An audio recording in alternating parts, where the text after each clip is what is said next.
Well, first, let me say, you can relax. I have this sense that when people come to church, they get very stiff-backed. You know, the boys are all up here like this. And the parents are in the back going, please don't do anything, please don't, please don't, please don't. It's okay. Church is a place for us to come to relax. It's a place for us to give praise and worship. It's a place for us to come together and shout out and smile and sing out and laugh for how joyful God makes us each and every day of our lives. It's kind of like when you get something new, right? When you have a birthday or a Christmas present and something new comes along. We like new, don't we? That's why they try and sell us new and improved everywhere we go. It's like the new watch that Apple sells that connects to everything in your life. It's like the iPhone, which we're on version what? 10? 66? 102? Right? They're coming out by the week. And they're all doing something new. And of course, if you have the iPhone 2, 3, 4, 5, 6, 7, 8, well, those aren't good anymore, are they? They don't work as well anymore. New and improved is something that we love to really grasp our hands around. For Christmas, I got one of those Amazon Echo Dot things. You guys know what those are? There's a lady inside of it. And she will talk to you all day long. And no matter what I say, she responds. So I can spend the whole day at my house having a great conversation. She never tells me I'm wrong either. So it's pretty awesome. All I gotta do is shout out her name and she listens and she responds the best she can. And then when she can't respond the way I need her to, she says, sorry. It's the best new and improved thing I ever had. We have so many new things in this world. Do you know we have cars that will drive themselves? They're robot cars. You can actually get in a car and it will drive itself to wherever you're going. And it'll make all sorts of decisions along the way for us. You know, you're driving along in one of these cars and of course you're distracted, right? Because now you're no longer driving. So you might as well check your email or your Facebook page. And the car comes up and then there's a group of people standing in the road. And so the car knows to grab the steering wheel out of your hand and to turn the car out of the way. It's the most amazing thing. Of course, I wonder if the car turns to the right to avoid all the people in the street and there's someone standing on the sidewalk. Then what? What decision is the computer going to make inside that car? Do we hit the people that are in the street? Or do we hit the person on the sidewalk? These are ethical decisions we have to make in a split moment's notice. And I wonder, should we really leave them up to a computer? Should we allow a computer to make decisions that could cost someone their life? And then I wonder, does it always make the right choice? It's a good question, isn't it? Does a computer make the right ethical choice? I mean, is it always better to hit one person rather than 5? Or is there another option for us? And how do we make ethical decisions in our lives? What do we use as a guidepost, as a procedure, as ways that we can figure out to make some of these very, very difficult ethical decisions? Anybody see the movie Spider-Man? Okay. The Green Goblin, he's up in the air and he's got Mary Jane on one side, and he's got a trolley filled with innocent people on the other. And he throws both of them in opposite directions. What do you do? What's the ethical decision we make? Do we save one? Do we save a trolley filled with people? Do we not do many? There is a rule, there is a line of measure, there is a system to procedures, there is a law that guides our lives. And that's where we jump into the scriptures here this morning. The scriptures in Jeremiah, it's a story where God intervenes in the life of the people who are trying to follow Him. And he speaks about this very particular thing. And so let's jump into the 31st chapter of the book of Jeremiah. Now, Jeremiah is a prophet of God, and Jeremiah lived 600 years before Jesus Christ was even born. And in the eyes of the world, we discover that Jeremiah wasn't seen to be a very particularly good prophet. The reason being because no one in the people of Israel were even listening to him. They ignored what he kept saying time and time again. His message over and over to the people was, you need to turn from your sins and you need to turn back to God. And yet, just like that IOU, they just ripped up all of those messages and threw them away. But through the entire book of Jeremiah, we learn how faithful Jeremiah was to God. He kept giving that message over and over as God kept giving it to him. It was a message of warning. It was a message of dire circumstances for the people. How many of you have your cell phones set to receive warnings and notices? Does anybody get a warning or a notice from school? You're signed up for those, right? Bomb threats, terroristic threats, school closings, right? How about the Weather Channel? Anybody get that? When it's going to rain or snow, it pops up on your phone? Yeah. Maybe even the sports channel? We get those notices popped up on our thing. Well, this is what happens to Jeremiah. It's 600 years before Jesus Christ, but Jeremiah gets this text message from God, and it says, hey, notice, look out. The people have turned from me, and things are about to go south. Things are going to get bad. And this is what God tells Jeremiah to tell the people. The days are surely coming when I will make a new covenant with the house of Israel. Here's that new idea again. New and improved. And you would think that people would say, wow, that's awesome, new and improved, that's definitely something we can use because what we have now isn't working for us. So God says to Jeremiah, it will not be like the old covenant that I made with all of their ancestors. That's back when I took them by their hand and I led them out of the land of Egypt. Well, that old covenant, they broke it. They ignored it. Even though I did everything I said I was going to do, I delivered them from slavery out of Egypt, I gave them the water and the food when they needed it, but they ignored it. Jeremiah told the people that old covenant was based upon a promise. It was something that God had started because he loved us from the very beginning. He loved us so much it was like we were married, said Jeremiah. It was like we were husband and wife together. But you ignored it. Remember when God heard your ancestors crying out because they were slaves to the people in Egypt? What did he do? He led you away from that. He fed you. He gave you water to drink from a rock. And after you were freed and you were let out from that place, you continued to turn your back on him. And then, I led Moses to you. You remember Moses? Some of you have probably seen the movie. You know, Moses comes down from the mountaintops, and what's he carrying in his arms? Is he carrying a laptop? Cell phone? What's he carrying? Stones! He's got 2 big stones. And what's etched into those stones? The commandments. And God has given Moses these commandments, these laws for the people to live by.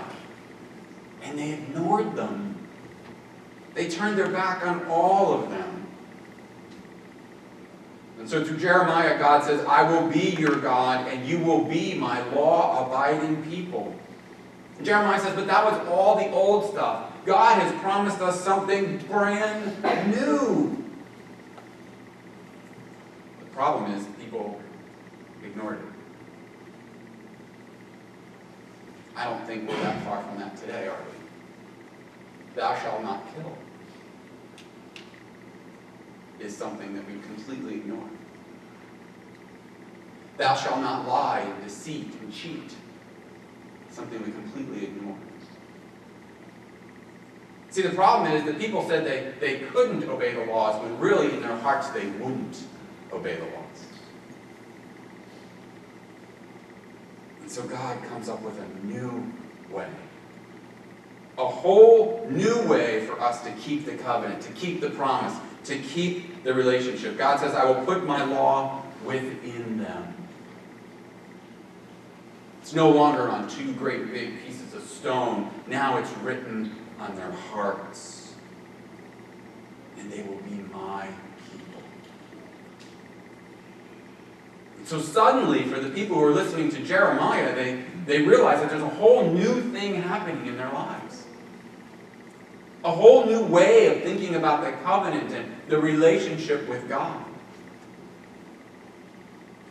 No longer do they have to read the law.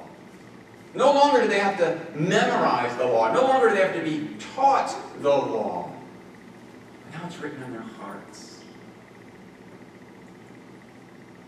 Isn't that kind of awesome? I mean, isn't that the best way to be ready for a final exam at school? No reading, no studying, no memorization. The teacher just writes all the answers on your heart, and you know them. That's what God did for us. That was the new way of Him establishing a relationship with us. But of course, here's the problem with us being humans, and us being so sinful. We take those things that God has written on our hearts, and we tweak them just a little bit, don't we? Because, you see, God doesn't understand my personal situation. I mean, that might be good for you guys, but that's not good for me. And so when torturing someone gets us the information we want, we think that's a good thing. When we kill people who are different than us, because we find them to be a threat, we think that's a good thing. When we withhold the truth or we tell a lie because somebody might get hurt, then that's a good thing. We've even gone so far as to give it a name. We call them white lies. Like they're the okay lies. Because God doesn't understand my personal situation. God says, no, that's not what this is about. This is no longer about following laws that are written on stone. These are about living your life because of what I've written on your heart. And those are the things that I think some days really bother us. When we know we've done wrong. When we know we've hurt someone. And our hearts are hurt. You know, there's 3 tenets of the Scout law that they gave pledge to this morning. Trustworthy, obedient, reverent. You know where they came from? Trustworthy comes from the first letter to the Corinthians. Paul wrote in that letter, he said, as servants of Christ, it's required that stewards be found trustworthy. Obedient comes from the letter to the Hebrews. Obey your leaders and submit to them, for they are keeping watch over your souls. And reverent comes from the book of Proverbs, where it says, the fear of the Lord leads to life, and then one can rest. Fortunately for us, God's new covenant is not about our personal situations. It's not even about our ethical standards in this world. It's not about a new set of rules to follow. It's about a new way of living every day of our lives. And all because a scout chooses to be reverent, they are then helpful and friendly and courteous and kind because of what's already written on your heart, not because of a bunch of rules you've memorized in your life. Followers of Jesus, you know, when we meet someone who is hungry, we feed them, just like Jesus did. Followers of Jesus, when we meet people who are sick or dirty, we help them, just like Jesus did. As followers of Christ, when we meet strangers or foreigners or immigrants, we sit down and we discover more about them, just like Jesus did. when we take time to see another human being as a child of God, then we see them just like Jesus did. And it changes the way we live our lives. No one needs to tell us to do these things. It's already in your heart. Now here's what's really interesting about this whole new way of living and this whole new covenant that God created. It doesn't negate the old laws. We still don't murder one another. We still don't steal from one another. We still don't become jealous of one another's possessions. But we don't do these things because somebody told us to do it. We do it because it's in our hearts. It's more than just a pledge. It's a way of living our lives. We all have the opportunity to get to know God personally. And we do that by knowing who Jesus Christ is and how he lived his life. And it's through Jesus that we get to see a human face put on something so divine and so unreal as the creator of the universe.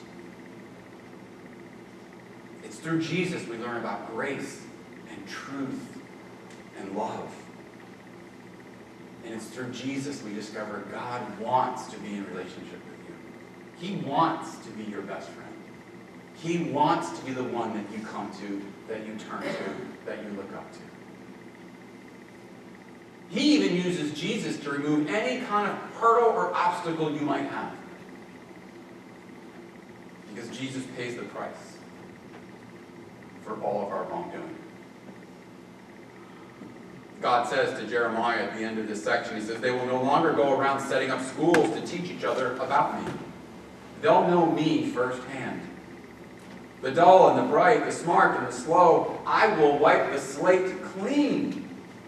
And I will forget that they ever did wrong.